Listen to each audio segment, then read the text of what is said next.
What is going on, everyone? My name is Andy. Welcome back to another FPL video. In this one, it's transfer tips for Game Week 5. So as always, I'm going to go through some of the popular moves in and out of people's squads and discuss whether they are good moves or not. If you enjoyed the video, make sure to give it a like, hit that subscribe button if you haven't done so already. And if you want to check out your suggested transfers for your own team, make sure to check out Fantasy Football Hub. There's a 7-day free trial at the moment and up to 30% off. All the links you need are in the description below. So let's start off with Marcus Rashford. He finally gets his first goal of the season and arguably his hardest fixture that he's had so far, Arsenal away, and then people sell him quite heavily. He's been sold by 265,000 FPL managers already this week, ahead of a fixture run that looks like Brighton at home, Burnley away, Palace at home and Brentford at home. It's not the easiest fixture run you could have, but it's certainly not bad either. Man United will score goals in those games, and let's not forget, Brighton haven't kept a clean sheet yet. Burnley have just conceded 5 goals to Spurs, and then you got back-to-back home games against Palace and Brentford. So things look pretty good.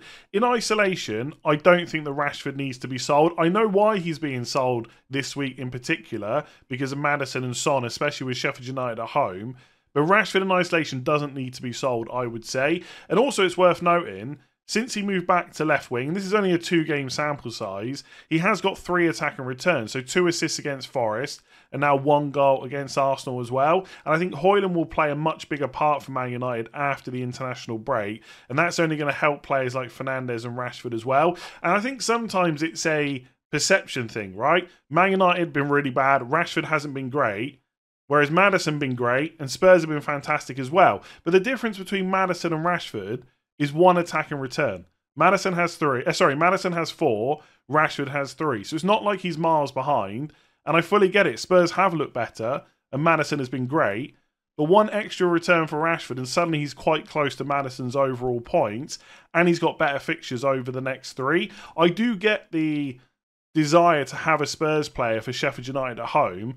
But then it's Arsenal away and Liverpool at home. Like if you had Maddison or Son, you wouldn't be selling through that. But I think there's an argument to be made that Man United attackers could match them or even outscore them over the next 3 weeks. Probably not this week, because Sheffield United is a really good fixture.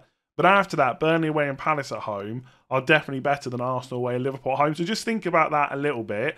But yeah, if you sold Rashford to get a Spurs player, I don't see a huge issue with it, but generally for most people, I think there's a bit of an overreaction with Rashford, and he's perfectly fine to hold going forward. So next up is Cristian Romero, the most transferred in defender ahead of Game Week 5, and there's really 2 things to think about here. 1 is a Spurs defender worth bringing in general, and 2 is Romero the best of the options that they have. Now in terms of bringing in a Spurs defender, it looks really good this week. They got Sheffield United at home in Game Week 5, one of the best defensive fixtures you can get. But in Game Week 6 and 7, it's Arsenal away and Liverpool at home. And look, Spurs have started the season really strongly. Maybe they can go and get a result in either of those games. But the chances of getting a clean sheet are really low. So if you're bringing in a Spurs defender to play this week, bench for 2 weeks, and then look to play them again against Luton away and Fulham at home in Game Weeks 8 and 9, that looks perfectly reasonable, but I wouldn't want to bring one in to play the next 3 weeks. So I've got this exact thing with my own team, and if you want to check all this out, there's links in the description below to Fantasy Football Hub. I've got Udogie playing this week, Sheffield United at home, great fixture, Chilwell and Saliba, but when I go to Game Week 6, I'm happy to play Chilwell again because he's got Villa at home, and I'm going to bring in Estepinian off my bench, probably for Udogie. But then I've got Saliba to worry about because he's got Spurs at home and I don't think he's going to keep a clean sheet. So it's okay for me because I've already got Udogie on the bench for some weeks and I play him in others. And I know at some point I've got to make a defender transfer. But if you're kind of starting fresh here, you need to make sure you can cover Game Week 6 and 7. If you need to bring in a defender that needs to play every week, so 5, 6 and 7, I'd maybe look to a Newcastle defender instead. So Botman if he's fit, Schär if not, and obviously Trippier if you've got a bit more money to spend. But overall, I've already got a Spurs defender. I'm not looking to get rid of them. I think they're a really good option. I don't think Romero is the one that I would be buying. I know that he hasn't blanked yet. He's kept 2 clean sheets and in the other games he's scored. Very unlikely to keep that record up. If we look at the last 2 seasons, and look, maybe he's been practicing from set pieces and stuff, but he scored no goals last year.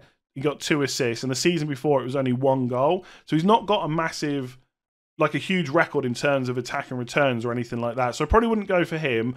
I would go for one of the fullbacks, Udogie and Porro. Now, if you think Porro's minutes are going to look really good going forward, he probably is the one to go for. But I've said this before, and I've heard this on other podcasts, like James on Planet FPL has mentioned this as well. I think Emerson Royale is more competition for Porro than Ben Davies is for Udogie. And so I'd probably go for the player that costs a little bit less and, you know, is more likely to be on the pitch rather than someone like Porro. So if I was buying a Spurs defender this week, it would almost certainly be Udogie. And to be fair, he's quite popular as well. So he's been transferred in by 253,000 people this week, whereas Romero's 357,000. I get it. If you look at defender total points so far this season, I think he's right at the top. Yeah, 27 points. So I completely get it. But Udogie's not far behind. I think going forward, he's a better option. Also, Romero is a bit of a yellow card magnet. Last 2 seasons, it's kind of 9 and 8 yellow cards. So far, he hasn't even made a foul, apparently. Whether or not that will continue, we'll have to wait and see. But I just don't think FPL is the game where you need to buy Romero. I would look at Udogie or maybe Porro if you want to go a bit different. All right, let's talk about one of the hat-trick heroes from Game Week 4. Evan Ferguson has been transferred in by just over 300,000 FPL managers. And guess what? He's injured. Now, I know what people are thinking. This is just a classic international break injury. He played in Game Week 4. You get a couple of weeks off. Then he's going to play in Game Week 5. And that might well be the case. But it's worth noting he didn't just miss friendlies during the international break. He missed the Euro qualifiers for Ireland. And given that he's their best player, if he was fit, he definitely would have been selected and almost certainly would have started both games as well. So that is a bit of a concern. If you've already brought him in, wait and see what De Zerbi says. If he says he's fine, obviously keep hold of him. If he's going to be out for a few weeks, then maybe it's even worth a -4 if you don't have a good bench to bring someone else in instead.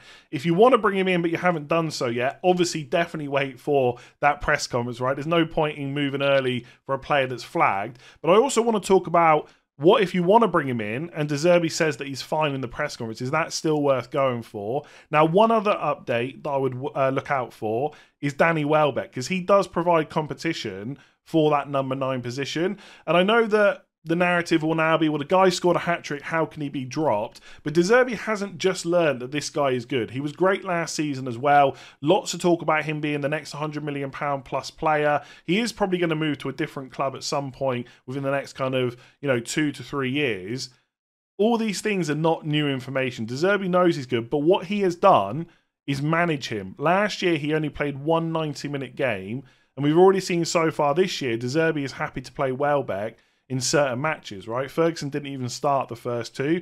Now, I think it's kind of promising that he started the last 2 and played 90 and 80 minutes, but it's also worth noting, no European matches. After Game Week 5, Europa League starts, and if him and Welbeck are fit, they are going to rotate. Now, whether or not Welbeck's going to play the majority of games in Europe and Ferguson's going to play the majority of games in the Premier League or vice versa, I can't really tell you that right now. And it's even difficult to say which one of these 2 is first choice. Most of us would assume it's Ferguson, but why didn't he start the first 2 games of the season? Because I don't think he was injured or anything like that or even had a knock. If that's incorrect, by the way, leave me a comment below. But I don't think he did. And I just think with the fixture run they've got coming up, there's probably no need to rush to bring him in. I mean, don't get me wrong, Man United away for an attacker is not a bad fixture. They're defensively an absolute shambles. Then it's Bournemouth at home in Game Week 6. Can Brighton score against Villa away, Liverpool at home, Man City away? Yes. But the amount of goals they're going to score is surely going to come down a little bit. So I just don't know if right now is the right time to buy him, if that flag comes off. Obviously, if he's injured, then definitely don't buy him. But even if the flag comes off, I just wonder if there's better moves that we can make. And look, you've missed the hat-trick. The fixtures coming up aren't that bad. But unless you can be certain he's going to play kind of 70-plus minutes in most matches, is he worth a spot in our squad? I'd say probably not right now.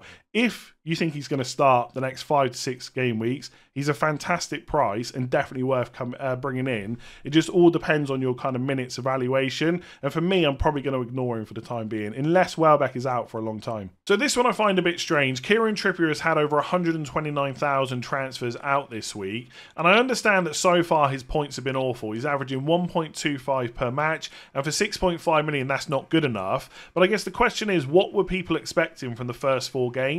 They've had to play Villa, Man City, Liverpool and Brighton, all very good teams from an attacking point of view. Therefore, clean sheets were always going to be hard to come by. And I guess you could argue, well, if he's not getting me clean sheets, I expect attacking returns, and that's fair enough. But again, all 4 of those teams are no slouches defensively.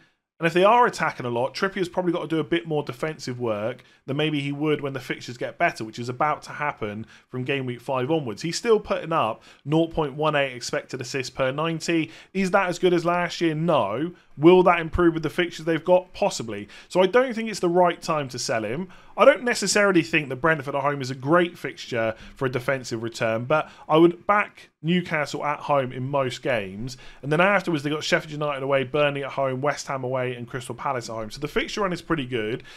I think, as always, there's a bit of nuance with anything you're discussing. Nothing is ever black and white. Do I think Trippier is a good option going forward? Yes. Do I think he's even worth 6.5 million? He definitely could be. But for some people, maybe you need to downgrade him to make an attacking upgrade elsewhere. If you do, then fair enough. Even if it's like Trippier to share to free up 1.5 million, that might let you... might give you enough money to do what you need to do with your attackers. And in that situation, fair enough. But if you're just getting rid of him because he hasn't scored enough points yet, well, that could easily change with the fixtures they've got. And I know people are throwing out the stats. I think it's like 2 clean sheets in 20 games. It's not great whatsoever. But here's what I would ask you. Where would you rate the Newcastle defence in general?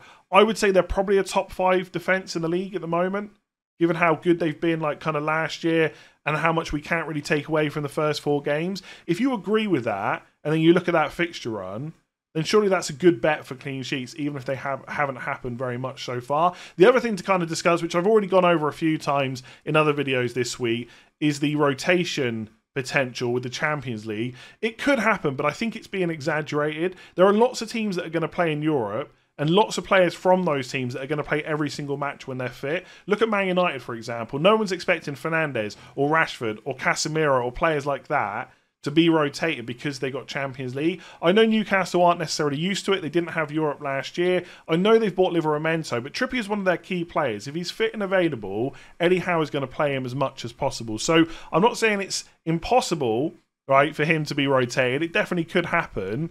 But I think it's being exaggerated, and I think if you thought Trippier was a good option before, he's still a good option now. The only reason I would sell him is if you desperately need that money for another move. So Bryan Mbeumo continues to be really popular, nearly 200,000 transfers in this week, and he's actually the second most transferred in player so far this season. Since game week 1, he's gained nearly 1.92 million new owners. The only player to beat that is Ben Chilwell with just over 2 million. And there's a reason that Mbeumo's popular. 4 game weeks so far and 4 goals. Really nice price tag, still under 7 million. 2 of those goals from open play, 2 of those goals from penalties. The question that keeps coming up is it too late to buy him? Have I missed the boat? And the answer this week is the same as the last few weeks. No, you haven't yet missed the boat, mostly because of the fixtures from game week 6 onwards. So in game week 6, they got Everton at home. We know how good of a fixture that is, especially if you own Jordan Pickford. They are awful defensively. Then it's Forest away in game week 7, Man United away in game week 8. They've been a shambles defensively so far this season. Brentford will definitely cause Man United problems even away from home. Then it's Burnley at home in game week 9. So that block of 4 fixtures still looks really nice. This week it's Newcastle away. That is not a fixture that I would necessarily target for an attacker. So then it really comes down to what is your reason for bringing Mbeumo in. If it's because you're sick of missing out on the points and you just want him going forward, you could potentially put off that transfer until game week 6 and just bring someone in this week with a better fixture. That is something that I would look at. If you're having to sell a midfielder that's injured or suspended, or you need to downgrade to someone cheaper to upgrade another position, then I think it's perfectly reasonable to still bring in Mbeumo in this week. His underlying numbers are looking good. 0.46 expected goals per 90, 0.13 expected assists. And it's worth noting that those expected goal numbers are without penalties. Obviously, him having penalties is a bonus, but the numbers are still good without that. And also, when you're looking at expected goals, expected assists per 90, it is worth putting a bit of context behind that. And with Mbeumo, he's pretty much always going to be on the pitch for 90 minutes as well. So he's just an all-round great option with really good fixtures for a really nice price point. And I don't like... In fact, I never label players as season keepers, because even Erling Haaland at some point will probably be sold either because he's injured or because there's a little bit of a fixture run where you just want to sell him and then bring him back a couple of weeks later. That happened last week around kind of blank and double game weeks. So I don't like labeling anyone as a season keeper. But what I do like about Mbeumo is even if you think the fixtures get a bit tougher after game week 9, and they do, to be fair, right? In game week 10, it's Chelsea away, then it's West Ham at home, Liverpool away, Arsenal at home. If you've got to keep hold of him, because he's always going to play, and he's going to play as a striker in those more difficult fixtures because Brentford will probably move to a back three, and he's on penalties. Because of that price, he could continue to tick over and still be worth holding on to. He's never going to be an issue for you, I would say, and that's why I like him so much. So there will be a time when I might sit here and say, no, it probably is a bit too late to bring him in, or there's someone better you could target instead. Like if you were buying him in game week 8, for Man United away, Burnley at home, they're not bad fixtures, but when you combine it all the way up until game week 13, they've then got to play between 8 and 13, Man United, Chelsea, Liverpool and Arsenal. That might not be the best time to bring him in, but if you've already got him, it might not be the worst thing to hold on to him. So, yeah, I think he's a really good option. Some people might say he's been lucky because he's had 2 penalties, scored a goal right near the end of one of the games as well. But we buy players because they've got penalties. That's one of the bonuses to owning them. And when you've got good numbers anyway, then you're just a good pick. And that's what he is. So he's not essential for this week. Newcastle away is a difficult fixture. But if you need to make a midfield change and you want someone for the next 4 to 5 weeks, he's a great option still. So lots of people looking to get rid of Nicholas Jackson this week. Over 250,000 transfers out already. And I get it. He has been frustrating so far. If we look at the first 4 game weeks, 3 of them have been 1-pointers because he's already picked up 3 yellow cards. He's only 2 away from suspension. That's ridiculous, especially this early on in the season for a striker. I think 2 at least, maybe all 3 of those yellow cards have come from like dissent, so kicking the ball away or asking for a yellow card and stuff like that. So if he can just learn that the refs are reffing a different way now and cut that out of his game, that shouldn't be a problem moving forward, but it's just something to kind of bear in mind. I don't think possible suspension from 2 more yellows is enough reason to get rid of him, but obviously if you are frustrated enough and you do have a spare transfer, then there's no issue with kind of selling him to someone else. I think for me, as someone that does own him, I'm quite encouraged by not just the fixture run they've got, but also his underlying numbers. 0.76 expected goals per 90, 0.24 expected assists. He is getting into the right positions, but as I've said many times over the last few weeks, he is very young, very, let me get my words out here, very inexperienced. He is going to miss those chances at times, and it could be frustrating. So if you're kind of sick of that already, then I get why you've moved him on, but he's not someone that I look at in my team that think it's absolutely essential to get rid of him.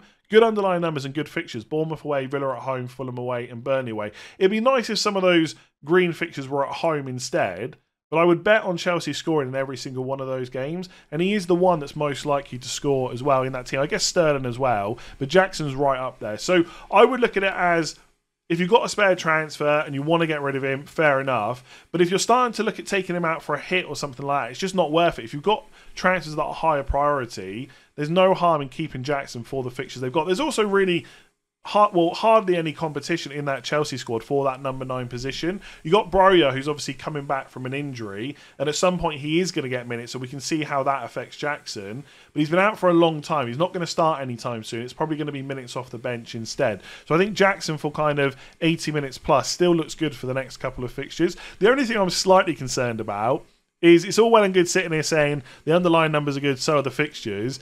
It does remind me a little bit of Darwin Núñez last year, and obviously he is a fantastic player, but he had good numbers and kept missing chances. But also, Chelsea specifically, what about Timo Werner? He always got into the right positions and never scored the goals. And that chance that Jackson had against Nottingham Forest, that felt very Werner-ish, right? Most times, kind of 9 out of 10 other strikers would score that goal. So for him to put it over, again, it is very frustrating. I do wonder if that's what we're going to continue to see moving forward. But I guess you can frame it how you like, depending on whether you want to keep him or not. Like Liverpool at home, West Ham away, not necessarily easy fixtures. First, really easy fixture, Luton, he scores. And against Forest on another day, he probably puts that ball in the back of the net. He's got 2 returns and 2 easy fixtures. And then we're looking at the next upcoming 4 and saying, yeah, he's probably worth holding on to. So I've got him. I'm probably not going to move him on. I know the players that people are looking at, like Alvarez, I get it. Ferguson, obviously, he's injured, doesn't matter. If Darwin's starting regularly, he's a good option. I don't think it's a bad decision to move him on, but it's definitely not one that you need to do if you've got other fires to put out. So goalkeepers don't tend to make it into the transfer tips videos, but Onana has been sold by nearly 150,000 FPL managers this week, so I thought he was worth discussing. And the question that I would ask to anyone that's thinking about selling him is similar to what I spoke about with Trippier. What were you expecting from the first 4 game weeks? So if we look at the matches that Man United have had, It's 2 good home games against Wolves and Forest, and then 2 difficult away games, especially for clean sheets, against Spurs and Arsenal. So if I'm looking at that block of 4 fixtures in pre-season, thinking to myself, how many clean sheets do I expect? It's 2 maximum because of the 2 good home games. They haven't hit that, which is not ideal, I get that, but they've only got 1 less. So I would have expected 2, they've got 1. And before everyone puts it in the comments, I agree, the clean sheet against Wolves was lucky, but I'm only talking about outcomes here. So what's happened so far, not the end of the world, especially with the fixtures they got coming up. The thing that would worry me a little bit more is the expected goals conceded. Not against Spurs and Arsenal, they were always going to be difficult games, but 2.27 expected goals conceded against Wolves, 1.24 against Forest. So a bit of improvement there, but ultimately from watching Man United, they have not been great defensively, and so there are some concerns about that moving forward. But then if we look at the fixtures they've got coming up, Brighton at home, Burnley away, Palace at home, Brentford at home, Sheffield United away, should we expect a bit of improvement with those games? I think the answer is probably yes. Like, Brighton are definitely going to cause Man United some problems. But after that, if you're looking at Burnley away, Palace at home, Brentford at home, Sheffield United away, how many clean sheets are you expecting there? I think 2 would be perfectly fair to kind of say. And if that's the case, how many other goalkeepers out there do you think are going to keep more clean sheets than that? So I think Onana's a bit like Nicholas Jackson. If you've got a spare transfer and you're just frustrated with him and how Man United are playing, the fact they got Brighton this week, and you want to go to a different goalkeeper, there's no issues with that whatsoever. I wouldn't massively argue against it, but he's certainly not a priority sell. I think the fixtures they got coming up are better than the ones they've had, and we should expect that clean sheet potential to go up a little bit as well. And for most people, like, I'm not against goalkeeper transfers. I spoke about this last game with Pickford. Not against them at all, but they're usually quite low priority in terms of what the best move is to make. And I think with everything going on right now, with Maddison and Son being heavily transferred in for Sheffield United at home, lots of good midfielders in general, people wanting to change their forwards around, there's probably better moves than you can make instead of taking Onana out. So I'm not an owner, it's easy for me to sit here and say that, but I own Pickford, who's probably even worse, and I'm not even thinking about selling him right now anyway. And also, if you own Matt Turner and you think he's going to start this week, you don't even have to play Onana against Brighton. You could play Matt Turner against Burnley instead. So if you're an Onana owner, let me know what you're doing in the comments below. If you've enjoyed that video, make sure to give it a like and hit that subscribe button. If you're listening on podcast, rate 5 stars and leave a review as well. And if you haven't already checked out Fantasy Football Hub, there's a 7-day free trial at the moment and up to 30% off. All the links you need are in the description below. I'll catch you again tomorrow.